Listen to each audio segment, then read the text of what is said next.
What's up, YouTube? Tim Moose here. Well, of course, June. Of course, June came and went, and lots of really good and some not so good stuff like films I saw in the month of June. So here is my official June 2025 movie ranking. Where of course I talk about the films that was good in June, and some films that wasn't so great. So here is now pretty much about 25 films in the month of June. So here is, of course, my least favorite films of June to my favorites. All right. Now, from 25 to 19, 25 to 18 are the ones that I thought was not so good. Coming in at number 25, the worst movie I saw in the month of June, and this was pretty much one of the last films I saw in June. And this one I was actually interested in because it was directed by one of the greatest filmmakers of all times, Doris. So I'm like, okay, maybe this could be interesting. Oh boy, it wasn't. And that is Please Don't Feed the Children. Yeah. This was directed by Steven Spielberg's daughter, Desiree Allen Spielberg, who, hey, maybe she'll, do okay. I mean, David Cronenberg's kids have been doing pretty good in the directing business. And also, I was like, okay, maybe we'll see how good, Spielberg's daughter could do. I mean, granted, this is her first feature, so I'm not gonna. It's always hard to make your first feature, I mean, yeah, but this just now I sort of see why Tubi picked this one up.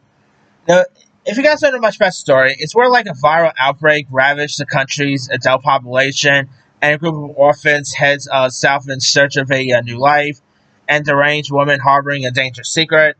You got the likes of Michelle Dockery, Zoe Colletti. You had Giancarlo Esposito. You had some really good cast members in this, but even they wasn't enough to save it. It was completely boring. It didn't really do anything for me, and yeah, I mean, it just felt like I don't know, like if David Cronenberg directed a movie for Tubi, this is what we got. All right, number 24 is another film I actually decided to check out, and that is Off the Grid. Now, this is a new film with Josh Duhamel and Greg Kinnear, two really high-profile actors right there. And it's where, like, the scientists' revolutionary technology goes off the grid to safeguard humanity when the company, sends, like, a strike force to find them here. And it is completely terrible. Very boring. The acting by Josh Duhamel and Greg Kinnear wasn't so great. It's just a really slop of a mess there. Alright. Number 23, technically this movie, came out in May, but I didn't really see it until June, so I decided to add it anyway. Number 23 is Hurry Up Tomorrow. This movie will probably end up being my worst films of the year list. It is horrible. I mean, probably even worse than The Idol. The other, the HBO series The Weeknd had. Of course you had Jenna Ortega, who I like, Barry Keoghan. It was, again, really boring. It really felt like a misery. Like let's say if The Asylum did Misery, this is what we get. And it's just really shows that The Weeknd is not really ready to lead a film here. I mean, he was okay in Uncut Gems, but he barely had much to do in that. So I think those are the type of movies The Weeknd should start doing instead. But all right, number 20 is a film called Alma and the Wolf. Now, this movie starred Ethan Embry. Of course, you might know him from like Can't Hardly Wait and other stuff he's been in. Ethan, Empire Records. I almost said Cadillac Records. Empire Records. There's been some other cool stuff. It's more like this violent animal attack and paranoia spreads through like Spiral Creek when deadly Ren Accord gets you close here. And it's a really boring one. You have the actress who was just in Sinners. What's her name again? Lai John Lee. She was actually one of the redeeming qualities of this. But other than that, the movie was just completely boring. Didn't really do anything for me. Wasn't all that scary. I mean, the werewolf effect in The Wolfman was far better than the werewolf effects in this. And it's not a good one. Speaking of The Asylum, by the way. Number 19 is Morgan Killer Dog. Yes, this is a Siam mockumentary or mock blockbuster of Megan. Now, I mostly like. I actually don't mind the Siam movies. Like their films aren't, let's say, necessarily great, but I will give them a watch once in a while. And of course, this thing goes Avery when like Asha doesn't like share the same feelings for her longtime friend Darcy. And I mostly decide to watch this because one of my favorite horror YouTubers, Haunted Hippie, is also in this. But yeah, even she wasn't enough to save this one. It's not so good. I mean, the acting isn't so great. Uh, the script and dialogue isn't great. I mean, yeah, hey, good on Haunted Hippie for getting some acting gigs, which I always do like Haunted Hippie. She's awesome, but yeah, this thing just wasn't all that great. The kills are actually one of the redeeming qualities, by the way. It actually did have some pretty cool kills in it, but yeah. All right. Number 18 is one I actually did not even want to do a review for because I just like this director too much to talk smack about him. Number 18 is A Ponzi Scheme. This is, of course, the new Wes Anderson film starring Benicio del Toro. Now, there's actually some redeeming qualities. The performances by Benicio del Toro, Kate Winslet's daughter, Mia, what's her name again? Trepanton, I think her name is. They were actually pretty good in this. You had like Tom Hanks, Bill Murray, Jeffrey Wright, some really good cast members in this.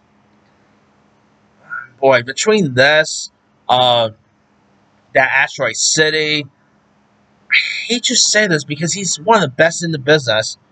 Wes Anderson lately hasn't been doing some great stuff lately. Now, the reviews, by the way, for this has been pretty good. It has like a 60 or 70 something percent Rotten Tomatoes.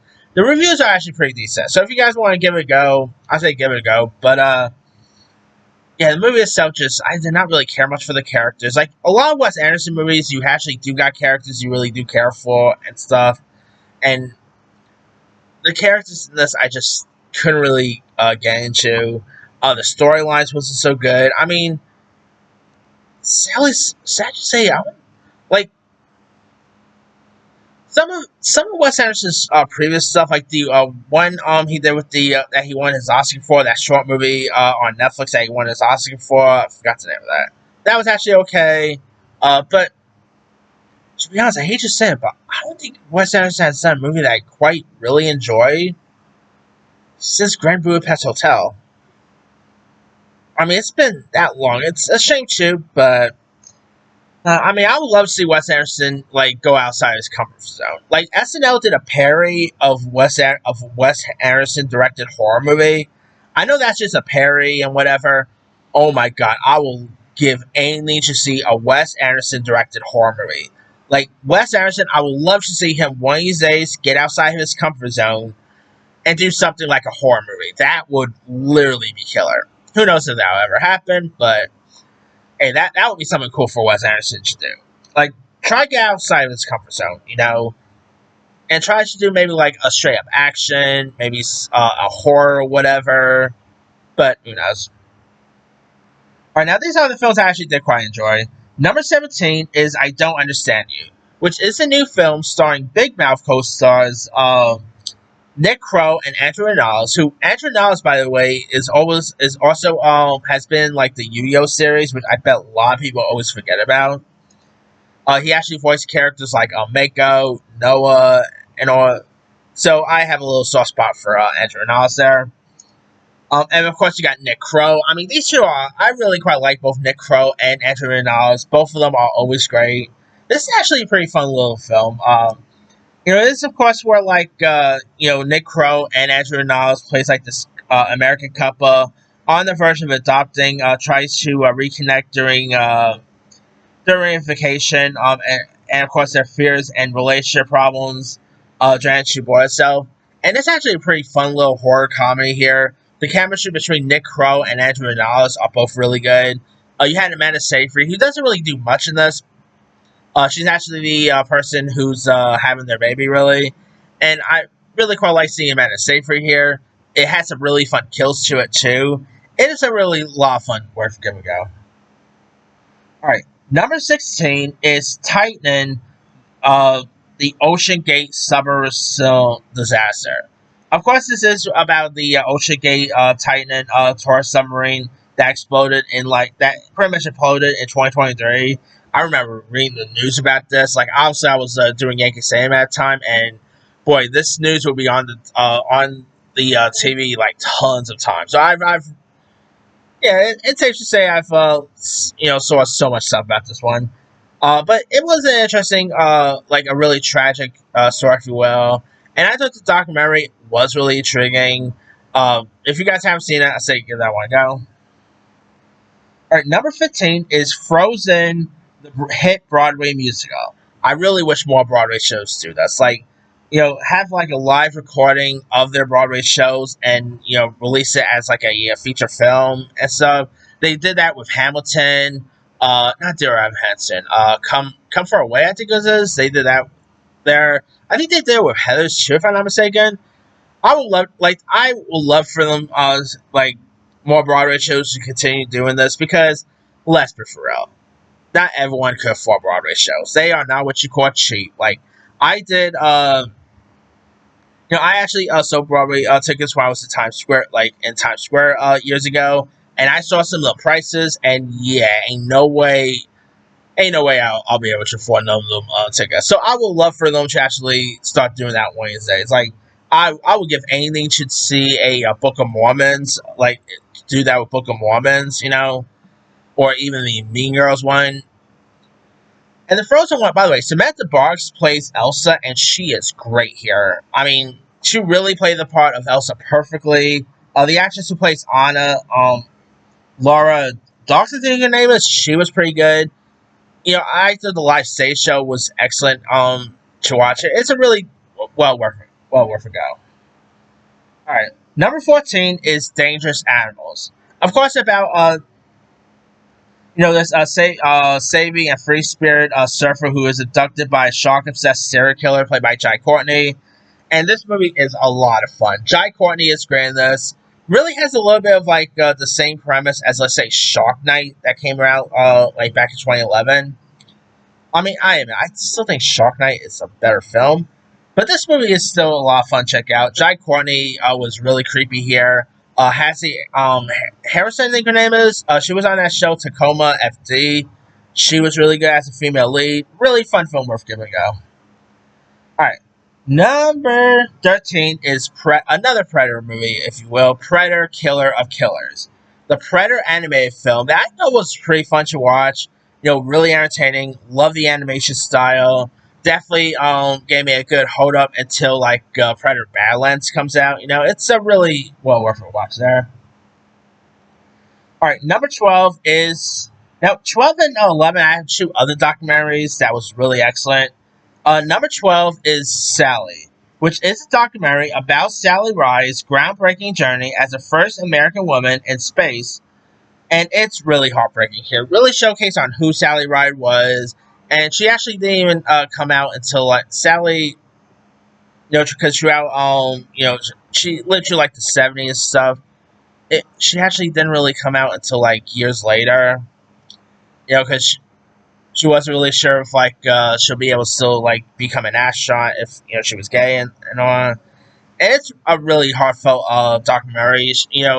Had interviews by the likes of people like her family, her loved ones, and after seeing this, really makes me more interested in the one that Kristen Stewart is doing, because Kristen Stewart is actually playing Sally Ride, and I'm definitely intrigued to see that one. All right, number 11 is another documentary, and that is My Mom Jane. This is actually directed by Mariska Hargitay, who you might know. Of course, obviously, you might know Mariska Hargitay as Olivia Benson. Almost said Olivia Pope. That's from Scandal. As, of course, Olivia Benson from Law and Order. But you might not know this. I don't know how many people really are aware of this. She's actually a Nifl baby, by the way. And she is actually the daughter of famed legendary actress from the 1950s, Jane Mansfield. And of course, sadly, Jane Mansfield did die in a tragic car accident with her young daughter Marissa like in the back seat. Thank hopefully she survived that. But of course, this had like people who it had like interviews by the likes of Marissa Harte, who was also interviewing some of her families and all. It is a well worth a go watch. It's really heartfelt, really showcase on like obviously whenever you think of Marissa, you always think of her from Law and Order fame, but really showcase on who she is, and obviously she didn't really knew her mother as well because she her mom did die when she was like very little. But it's really well worth a watch. I mean, if you guys haven't seen it, My Mom Jane is on HBO and or Max, I should say. Definitely give that one a go. All right, now here is my official top 10. Number 10, I meant to do my review for this, but I totally forgot. Number 10 is K-pop Demon Hunter. K-pop Demon Hunter is a lot of fun. Great music. I'm not really like the world's biggest K-pop guy. I mean, K-pop's an okay music genre, but it's not really like the music genre I always go to, listen to from time to time. But hey, this actually made me want to like listen to more K-pop. It's the K-pop music in this is awesome. I love the animation style. They're even talking about like Netflix is even talking about possibly doing a live action film, which I'm down for. Definitely has some live action potential there. So definitely give K-pop Demon Hunters a go. All right, number 9 is Materialist. Of course, directed by of course, this movie was directed by Celine Song, who gave us Past Lives. Of course, starring Dakota Johnson as like this New Yorker matchmaker who finds herself between her ex and this imperfect match. Of course, they're played by Chris Evans and Pedro Pascal, who were both excellent in this movie. I mean, Dakota Johnson was really good, really hard, really charming, really decent film worth giving a go. All right, number 8. I was actually really surprised about this one because Tyler Perry's previous outings hasn't been so great, but this one was actually pretty decent, and that is Straw. Now, Straw, of course, stars Taraji P. Henson, who, by the way, it's a shame that this movie did not really get much of a theatrical release because this would definitely should have been a Oscar contender for her and whatever.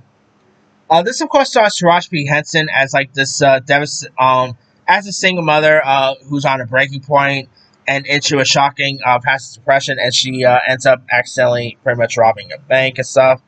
And Taraji P. Henson is excellent in this one. Probably the best she's have ever been in years. It was cool seeing Sinbad pop up in this. I love Sinbad. You had Sherry Shepherd.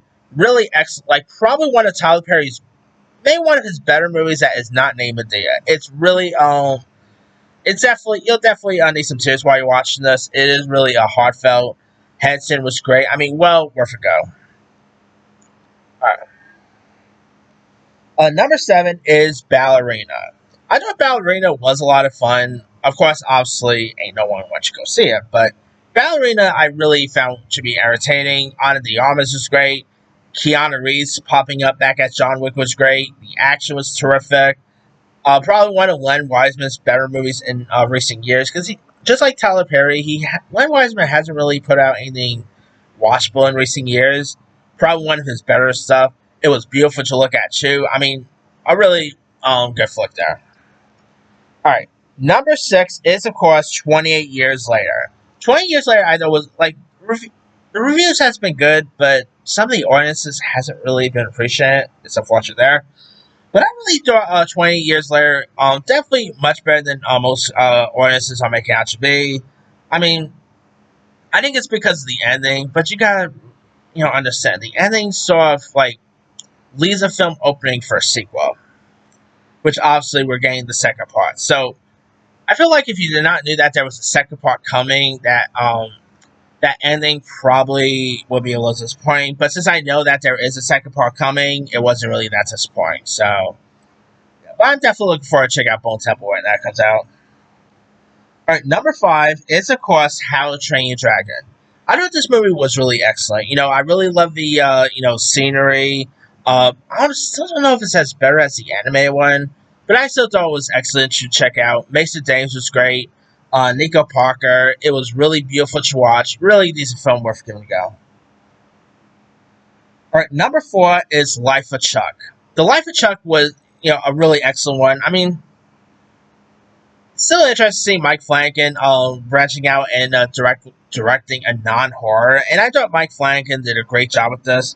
Tom Hiddleston was great. Mark Hamill, I could easily see him getting some Oscar love. I mean, Life of Chuck is a really excellent one.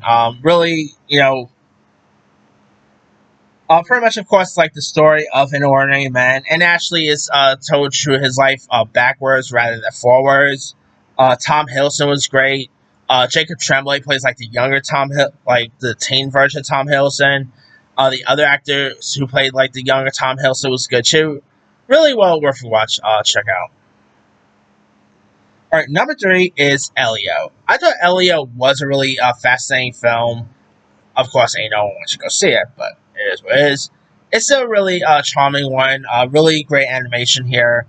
Really cool characters. It's a really well worth a watch, worth giving a go. Number 2 is going to be unpopular, and I don't care what you say, what's the unpopular or not. Number 2 is Megan 2.0. Now, the reviews hasn't been so kind to this, and it also did not do well in the box office, but I don't care. I still thought Megan 2.0 was fun. Really entertaining. Yes, I know, people are turned off that's not horror anymore, but as much as I liked the first Megan, let's be real, the first Megan wasn't really that scary. Like, the scene that probably made me jump the most with the first Megan was not Megan herself, was probably the dog scene. When the dog went out and attacked Megan and stuff, that actually was one of the only, like, jump scenes I had in that film. What? I really wasn't all that scary, but still, I still had a fun time with this. Definitely fun humor to it. I know John Campea said that there was only one funny moment. I'm like, really? There was actually more funny moments, but it's a really decent one worth giving a go. And number 1 is F1. Of course, the movie was just a massive hit at the box office. They're already talking about possible sequel. F1 and Jason done the crossover. Who knows? But F1 I still thought was a really excellent one. Brad Pitt was great. Damas Idris was terrific. It's a really intriguing, entertaining film worth giving a go. And maybe it'll get some Oscars. Who knows? But that's pretty much it there. Here is my quick rundown. 25 is Don't Feed the Children. 24 is Off the Grid. 23 is Hurry Up Tomorrow. Oh, and whoops, I accidentally messed up here. I left off 2 other films. Number 22, my other least favorite is Echo Valley, which was also terrible. And 21, of course, was a Deep Cover with Bryce Dallas Howard, also pretty terrible. My bad, I accidentally left off 2 films in this list. But anyway, I'm not going to start the whole thing over again, just the list. 25 is Please Don't Feed the Children. 24, Off the Grid. 23, Hurry Up Tomorrow. 22, Echo Valley. 21, Deep Cover. 20, Elma and the Wolf. 19, Morgan, the Killer Dara. 18, the Ponzi's Scheme. 17, I Don't Understand You. 16, Titan. 15, Frozen, the Broadway musical. 14, Dangerous Animals. 13, Predator Killer Killers. 12, Sally. 11, My Mom Jane. 10, K-Pop Demon Hunters. 9, Materialists. 8, Straw. Tyler Perry Straw, that is. 7, Ballerina. 6, 20 Years Later. 5, How to Train Your Dragon. Number 4, The Life of Chuck. 3, Elio. 2, Megan 2.0. And number 1 is F1. Let me know you guys. What were some of your favorite and some of your least favorite movies you saw in the month of June? Drop comments below. Don't forget to like, subscribe, hit that bell for notification. This is Henry.